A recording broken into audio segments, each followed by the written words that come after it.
చరణ్ ఈ సినిమాలో తను నటించలేదు, జీవించాడు. అందుకనే ఇక చిరంజీవి కాదు, తను చరణ్ జీవి అని మీ నుంచి వచ్చిన మాట ఇది. నిన్న కూడా ఢిల్లీలో పిఎం గారు నరేంద్ర మోడీ గారితో పాటు తను కూడా ఒక కాంక్లేవ్లో పాల్గొన్నాడు. రిపబ్లిక్ టీవీ కాంక్లేవ్లో పాల్గొన్నప్పుడు వాళ్ళు కొత్త కాయినేజ్ పెట్టారు, న్యూ ఏజ్ మెగాస్టార్ అని. ఎస్,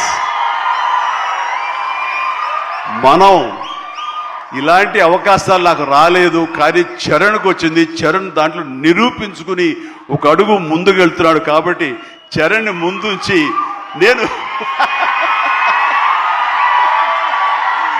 వెనక ఉండడం అన్నది సబబు, అది కరెక్టు. బిడ్డలు ఎదిగినప్పుడు, బిడ్డలు ముందుకు వెళుతున్నప్పుడు ఆ పొందే ఆనందం అంతా ఇంత కాదు. సో ఈ రోజున ఈ పెద్ది తర్వాత రంగస్థలంలో కొంతవరకు, ఇప్పుడు ఈ పెద్ది తర్వాత పుత్రోత్సాహం అనేది 100% నేను ఫీల్ అవుతున్నాను.